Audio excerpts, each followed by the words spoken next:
Hello beautiful soul! Welcome back to my channel. This is Meisha Amer from Japan, Kabayan Gemini. This reading is for you. Tingnan natin ang iyong June 29 to July 5, 2025. Maraming salamat muna sa mga subscriber, new subscriber, cross-watcher, at sa mga bagong pasok dyan. Welcome na welcome kayo sa bahay ni Ate Aimee. Salamat din sa naktaba ng puso ninyong mga comments at sa mga nagpa-personal reading.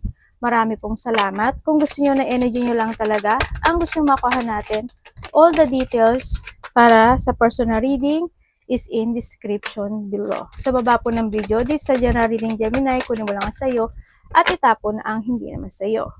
Protection. No? Maring vice versa. Energy mo, energy ng person mo, energy ng malapit sa puso mo, nangyayari, or mangyayari pala. Use your own intuition, lawakan natin ang ating isipan. Energy reading tayo, ano man ang gender mo, ano man ang edad mo. Kung sa'yo to, sa'yo to. Tandaan nyo, I'm only the guidance, kayo pa rin na makapagpapabago ng buhay nyo. Angel's number, baka nakakita ka ng mga repeating number or merong related sa'yo itong mga number na to. 0330, the lucky shirt, and 0707. Ano yan? Compromise. Ibig sabihin, di sa divine number to. No? Unahin natin ito si 0330. The lucky shirt. Love, peace, hope, optimism, transferring responsibility to others, progress, creativity. Ibig sabihin, may tao ka na pinusuportahan or hindi nyo yung mga collaboration, you giving love and support with someone, to someone, o hindi may mga dealing, recognition, may mga partnership, sharing goals, ikaw or vice versa, maaring ganun, no? Pursue your goals and get what you want. Ano ba yung goals mo? Kasi ito na yung time na reading kasi 3 is 6, diba? 336. Ito rin kasi yung, this is a time to create, to growth, to learn, to growth, and keep moving to reach your goal. Ito rin kasi yung time na yun. Kailangan dito is progressing, no? And then, it will provide wonderful benefits for you and the people you hold dear. Your ability to communicate is improving at this time, which will make easier for you to interact with abroad, hindi abroad with abroad, spectrum or individual. Ito na yung, this is the time, no? And self-awareness, forgiveness, professionalism, empathy, tenacity, and freedom. Free yourself. 7 also kasi, 7 is you have a knowledge. Kumbaga, try to reflect the past situation and then bumunot ka ng aral doon sa bagay na yon. And also, this is the time to escape sa isang sitwasyon na is not working to you anymore. 7 plus 7 is a 14. This is a new beginning to structure, to rebuild yourself, and to focus to yourself. Siyempre, kailangan mo rin ng self-care. Awareness nga dyan, no? Also, you need to forgive, no? Kung may mga bagay o may mga sitwasyon na nangyari, nagkaroon ng mga betrayal, galit, conflict, pagsisinungaling, manipulation, or hindi naging maganda, kung may pandaraya man ng ganap, it's time to forgive, no? Let go of what no longer serve you. Ito nga yun. Stop holding on to grudge. Express your emotions and aim toward compromise. Where there's a lack of understanding, it's best to just move on. The truth will set you free. Mag-move on na, no? Mga iba dyan, this is a time to move on. This is a time to letting go. This is a time na mag-escape ka na nga sa mga bagay na hindi na mag-work sa anymore. Kasi as long as hindi ka nakapag-forgive, as long as nandiyan pa rin sa puso mo yung galit o sama ng loob, mahihirapan ka. Kaya nandito ka sa sitwasyon mo na medyo nahihirapan o nalilito ka o nagkakaroon ka ng choices sa buhay mo. May mga choices, multiple choices, may mga decision making na gagawin, o may mga pag-aalinlangan. Ako nakikita, may mga bagay o sitwasyon na maaring magparaya or magkakaroon ng pagsiseparate, or may tao na isa-separate sa'yo o may taong aalisin sa'yo. Vice versa. O pwede rin na magdadalawang isip ka. Sa iba naman sa inyo, meron tayong Libra, Virgo, Capricorn, Gemini, Aries. Marami sa inyo ang medyo may mga tao na maaring hindi nagiging totoo sa'yo or nasasaktan ka ng dahil sa kanila. Dito, no? Kumbaga, siguro iba sa inyo, nasa networking kayo, mataong lugar, factory, teacher, doktor, o kaya networking, YouTube channel, TikTok, Reels, Facebook, something ganyan, or artista ka ba, o politics, kung ano man yan, meron ka sa ngayon, mga factory, di ba, marami rin yun. May mga tao na hindi ka nila gusto at maaring itong mga ito gusto kanilang masaktan. Or may mga tao na mananakit sa'yo, no? Sa nakita ko kasi, wag. Hope naman wag, no? Sa nakita ko dito. May mga tao kasi ako nakikita na parang gusto nilang umalis ka, ayaw nila sa'yo, mag-iba ka na, parang ganun ang nakikita ko sa'yo. Lumayo, mga ganyan. May nakikita ako, mag-ingat kayo sa mga matatalas na bagay o matatalim na bagay. O yung pwedeng maduguan, no? Ikaw or someone into your life. Kaya baka mahiwa ka, matusok ka, madapa ka, or someone sa buhay mo, ganyan.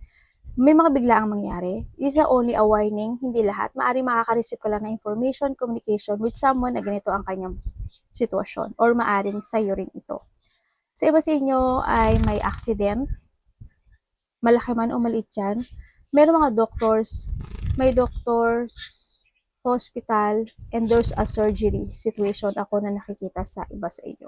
Hindi naman kayo lahat ito, pero syempre, wag naman po sana. Diba? Ano lang naman to, warning. Hindi ko lang alam kung may nag-retire o may magre-retire o may aalis in a situation. May retirement. May mga bagay na kailangan mong maintindihan.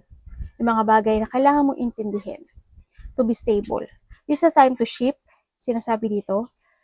Kung sa mga aspeto ng buhay mo yan, may shifting, may changes happen or want to change either sa work, profession. Ganito ka na sa sitwasyon mo na you want to settle down.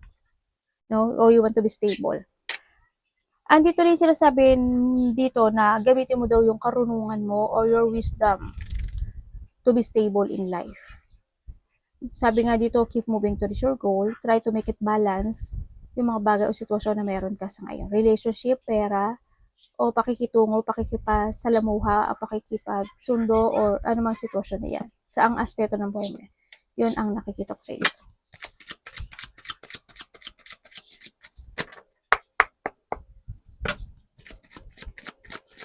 May mga bagay na maaring gusto mo na may magtatapos. Either may magtatapos, gusto mo na tapusin.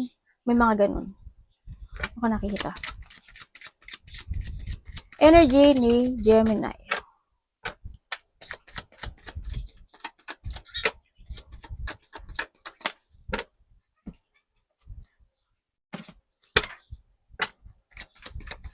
Energy niya.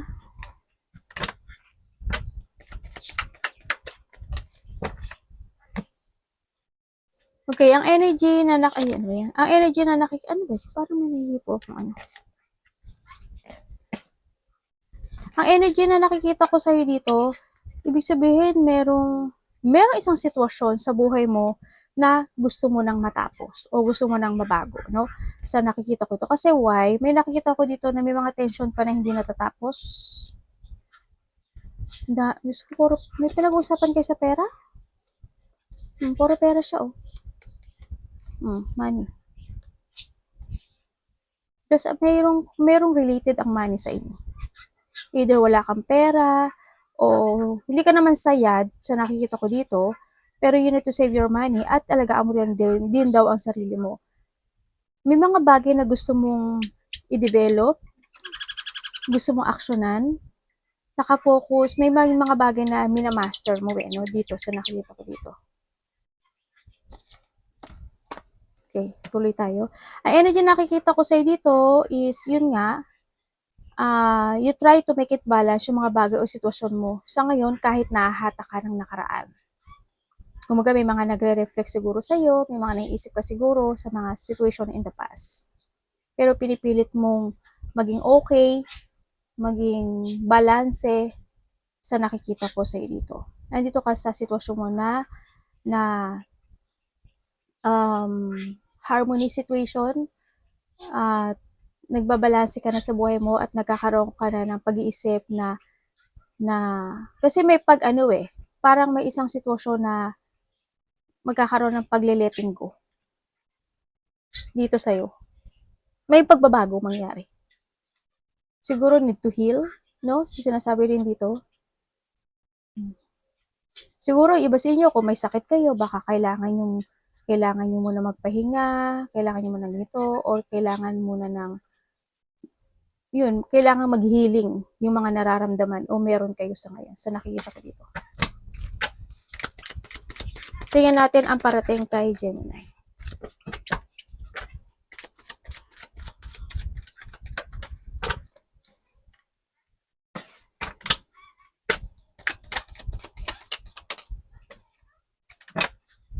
Ano to, universe?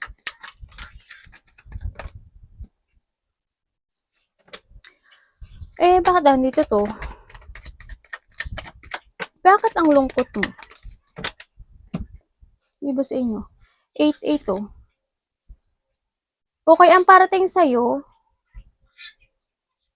meron daw dito makikipag-usap sa'yo. O mayroon kayo mapag-uusapan related sa pera or trabaho. Yun na nakikita ko dito. Sa iba naman sa inyo, may sadness akong nakikita sa'yo. May sadness ako nakikita sa'yo, nagkakaroon ka na pag-a-isolate or andun yung sitwasyon na either malungkot kasi yung aura mo sa akin. Pero nandito kasi sa Ace of Pentacles kasi, malungkot yung aura mo sa akin. Hindi ko lang, siguro sa iba, meron kayong mga bagay na mag-iiba kayo ng direksyon. May pag-iiba ng direksyon. Andito si 22. Yun, ang nakikita ko. Maaaring may mga sisimulan na kayo, o may panimula, o may sisimulan, o sinisimulan. Yun ang nakikita ko sa'yo. Kasi, ang parating rin sa'yo is, magkakaroon sa'yo ng clear mind or clarity sa isang bagay o sa sitwasyon mo na either i-let go, yun ang nakikita ko sa ito. Or kaya may mga bagay na uumpisahan. Yun. May releasing ako nakikita May releasing, parang there's a freedom situation. Siguro, halimbawa sa trabaho. Diba? Yung trabaho medyo toxic. Medyo napapagod ka. Siguro this time medyo makaka-relax ka o makaka-release ka doon. Example ko lang. Halimbawa sa relasyon. Ganyan.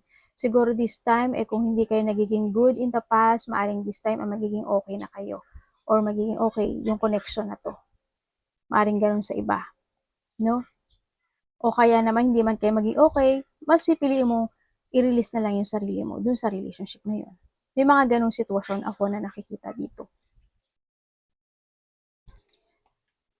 So, iba sa inyo nagkakaroon ng regret, failure, something lost. Hope hindi naman kayo nawalan ng pera.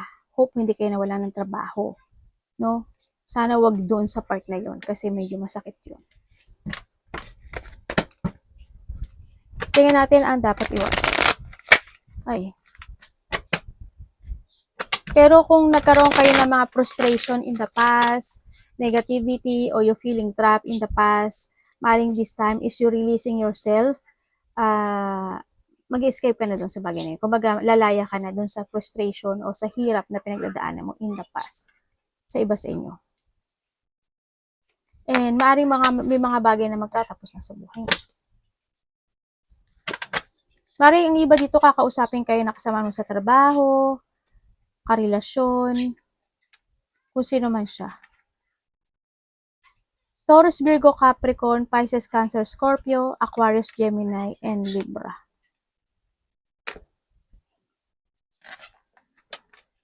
Well, kung ano man siyang element, anong dapat iwasan ni Gemini?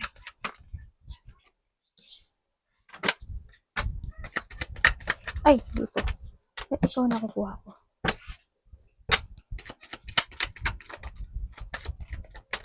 Okay. May recovery ka. May happiness daw na darating sa'yo. Or makakaramdam ka ng happiness. Or also, iba dito is abundance.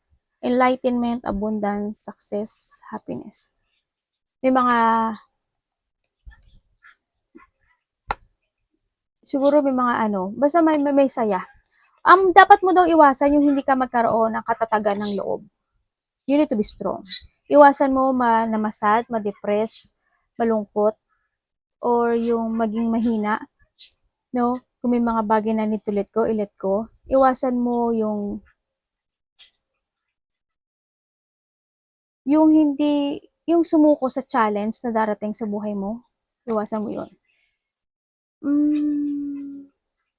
Iwasan mo talaga yung mapanghinaan ng loob at iwasan mo na mawalan ka ng tiwala sa sarili mo. O hindi ka umasa sa magandang magaganap o mangyari sa buhay mo kasi magkakaroon ng recovery or happiness in life, no?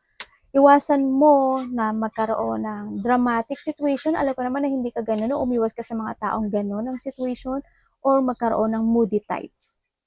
Iwasan mo na hindi ka makapag-focus, magkaroon ng instruction or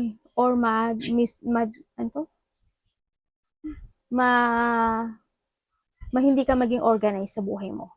Iwasan mo yung hindi mo makontrol yung emotions or yung, 'di ba sabi ko palagi sa iyo, if the emotions is high, intellect is low. Nakakabobo, 'di ba? Iwasan mo madala ka ng emotions mo this time, no? And then syempre may mga bagay na you need to avoid. May mga bagay na kailangan mo nang lumayo, ilayo, humiwalay, umalis. Yung mga ganun. Iwasan mo yung mga tao na matitigas at may kalupitan, matigas ang puso, ganyan. O yung mga dominanteng tao, yung mga naghahari-harian, ganyan. Umiwas as long as kinakailangan, umiwas ka sa mga taong ganun ang kanilang attitude or yung nakipag-competitive sa'yo, no? Umiwas ka na lang hanggat maaari. Meron akong nakikita, hindi ko alam why, maybe this lalaki, either lalaki or babae. Ang nakikita ko dito, may pagbaksak, may pagguho, may pagkasira, or may collapsing. Hindi ko alam kung nabuwal ba siya, nag-collapse ba siya, or na-hospital ba siya. Parang may ganun ako nakikita dito sa card. Maaring babae o lalaki. Do chika.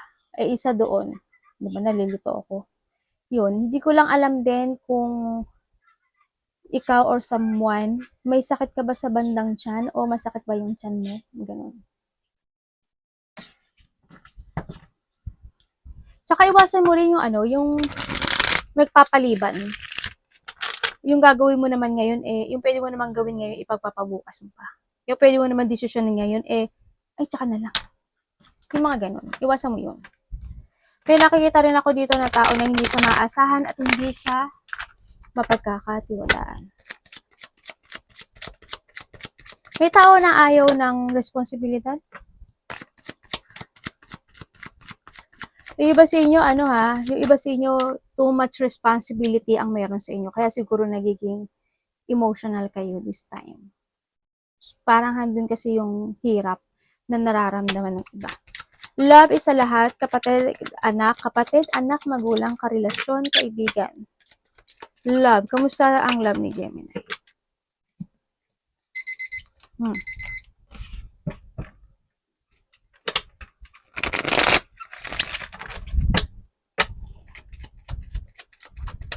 Uy. May problema kayo sa pera? Or someone dito ay hindi healthy. May sakit.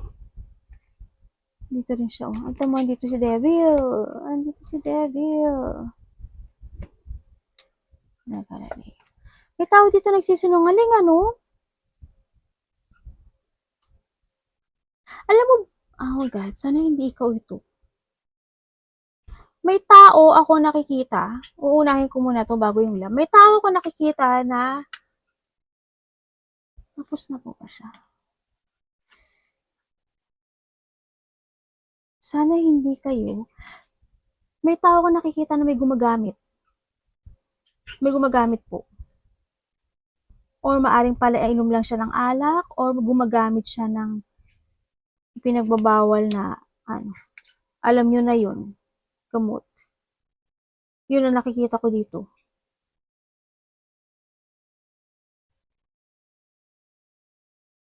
So iba naman dito, meron kayong bad habit na naninigarilyo kayo. No, yung naku po, iwasan, makakasakit kayo. Tsaka yung inom-inom ng alak. No, kung we have an addictions in life, alisin nyo yon or someone into your life. Yan, may nakita ko kasi dito pala tabako. Nandiya-Japanese kita. Nagsisigarilyo, uminom ng alak, nagpupuyat, may gumagamit ng hindi magandang gamot, and then sugarero, babaero, sinungaling, sex, temptation, materialistic, may mga ganong tao ako nakikita. Hope hindi kayo. Okay, sa nakikita ko sa'yo dito, when it comes to a love, andito yung lungkot, andun yung hardship. Kung nagkahiwalay kayo nito, maaring hindi talaga naging maganda at hindi nag-success yung relationship na to. Kasi why? Isa sa inyo matigas ang ulo. Isa sa inyo irresponsable. Nagkaroon ng lack of success or isa sa inyo is maaring alam mo yung madali kasi siyang maboring. No, maaring siya yung humiwalay or ikaw. Kumbaga, madali kasi siyang mabored in life. Yun ang nakikita ko sa kanya. Nagkaroon, irresponsible kasi yung isa sa inyo. Nagkaroon ng lack of progress talaga dito in relationship. Kumbaga, unhealthy yung relationship. Kaya nagkaroon ng mga burden, problems, struggle. Maaring sa iba is nagkaroon ng ibang ka-relationship. No? Sa nakikita ko dito. Iba dito, LDR to, no? And then, sa nakikita ko rin, maaring iniwan ka sa ere. Itong tao to. No, hope hindi in and out itong tao na to sa'yo. Kasi parang iba dito, in and out. Ganon. I don't know why, pero hindi kayo... itong tao na kasi ito, hindi ko alam kung may trabaho ba siya, may ipon ba siya. Pero hindi siya stable. Maybe this is you or vice versa, no? Yun. Sa relationship na to kasi, alam mo yung walang direct, walang direct decision. Halimbawa, ang decision natin tayong dalawa forever at ikakasal tayo. Halimbawa lang itong relasyon na to, hindi ko nakikita. Parang kung saan lang dalin ng sitwasyon, yun ang nakikita ko sa inyo. Yun. Kung kayo is in relationship, sa iba dito, friend nyo to. Ayan, kasi we have the friend. Ibig sabihin, kung this, is, someone is obsessed.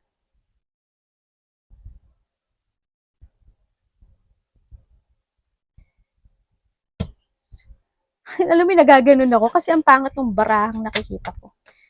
Inaano ko ngayon. Kung kayo is magkarelasyon nitong tao na to, may hardship sa inyo Hindi kayo stable. Sa nakikita ko dito hindi ko alam kung ikaw is may pinagdadaanan o siya is may pinagdadaanan. Yun ang nakikita ko. Maaaring isa yung sa nakaka-apekto sa inyo. Ganun. Yun. May tao ditong makasarili sa Kim. Sarili niya lang iniisip niya. Tingnan natin, Gemini. Pero ang nakikita ko dito, irresponsible ang isa sa inyo. Kumbaga, either nalalack of goal or walang focusing o walang layunin tong relasyon na to eh. Walang layunin eh. Sorry ha. Sorry. Siguro, kung hanggang parang dun lang kayo eh. As long as masaya kayo, siguro ganun. Diba? Four of decision, walang lack of goal, nagkakaroon ng hope walang mangyaring bad news sa inyo. I hope wala. Walang progress ito. As in, walang progress. Stuck to eh. Stuck and stagnant. Parang nandun ka lang sitwasyon na ano ba yun, yung either bahala na or parang sumusugal ka sa relasyon. Ganun lang. Ganun lang ang nakikita ko dito. Gemini.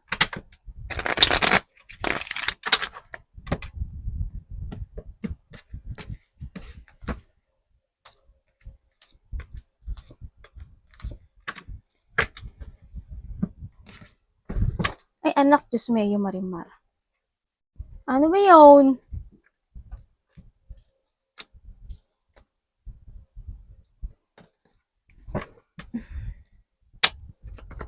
The Star.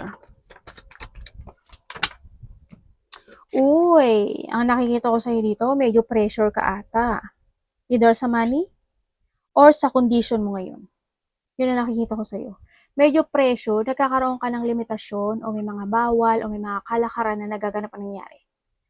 Eh, may mga bagay na iniintindi mo na lang. Yun ang nakikita ko sa'yo dito. May mga bagay na kailangan sundin. Yun. And may mga sitwasyon din na nakikita ko dito na gusto mo na magbago eh. Gusto mo baguhin, magbago, mag-heal, mag-change, ganyan.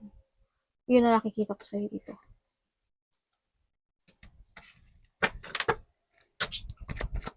May tao dito na ano, no? May nakikita kasi ako dito na ano, matanda. Ikaw or someone, may matanda, hindi ko alam kung may matandang kailangan magpagaling. Pwedeng ikaw ito or ano pwedeng magulang, pwedeng ikaw, ganyan. Or a part of the family. May taong kailangan magpagaling at may tao na pang forever siyang kailangang gamutin o parang maintenance, ganyan. Yun ang nakikita ko dito. Pero hindi siya stable Yun ang nakikita ko.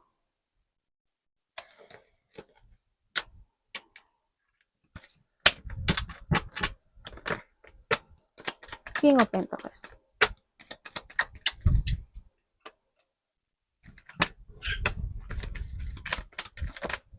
May travel ka ba? Ba dito may travel no? Siguro within the 6 days, 6 weeks, 6 months, maaring ganun. Or, December, mga ganyan. Before mag-end ang this, year. Napapatingin ako sa anak ko dun eh. Okay, dito sa nakikita ko sa'yo dito, meron ka mga plano na i-moving forward? Or nandito yung sitwasyon na may pag-let go?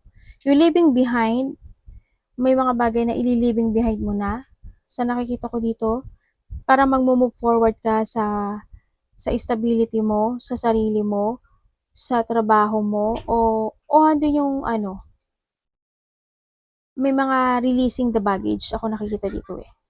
Siguro, when it comes sa money mo, mas more ka magiging wiser this time, mas more ka magiging stronger, mas magkakaroon ka na acceptance sa lesson in the past, nandito ka na sitwasyon, may mga actionan ka na, may mga ipoprogress ka na, at may mga plano na ipo-forward mo this time.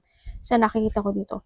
Meron ding tao dito, hindi ko alam ikaw or vice versa, in a distance, hindi ko alam kung naghihintay siya ng suporta mo or may tao dito na hinihintay mo na suportahan ka. Vice versa. Or makipag-communicate man lang. Yun na nakikita ko dito. May tao naghihintay din dito. Di ba dito, parang may babaguhin kayo, no? Siguro mag-iiba na kayo ng mga kinakain nyo, more on vegetarian, medyo, okay, more on vegetarian or magiging healthy lifestyle kayo with comes sa pagkain this time, sa nakikita ko dito, o kaya may mga kahihiligan kayo na kinakain. Yung mga ina-admire yung pagkain this time. But dito may travel within the 3 days, 3 weeks, 3 months, or maybe 6 sa iba. Merong may mga obstacle na ma-overcome mo na daw. Tower.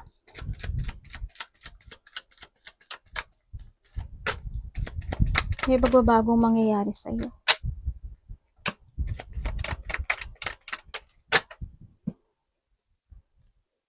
Uy, hangman lang. Di ba nananakit yung ulo mo, paa mo, buto-buto, buto-buto, kalamnan, joint, mga ganyan.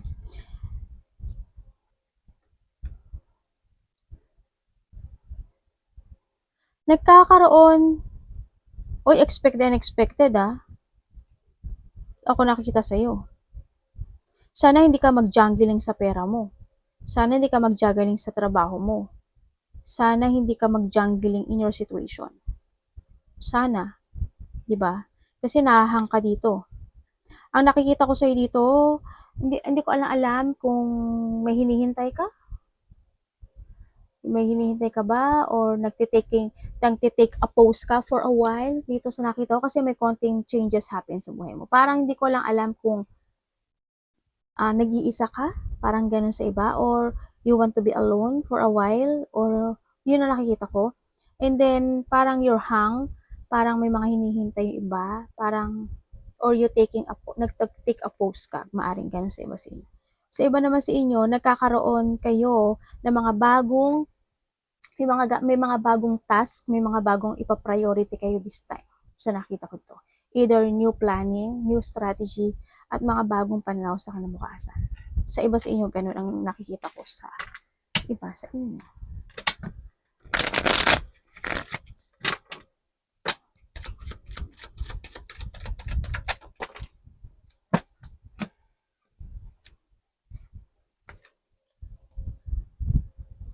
Expected and unexpected,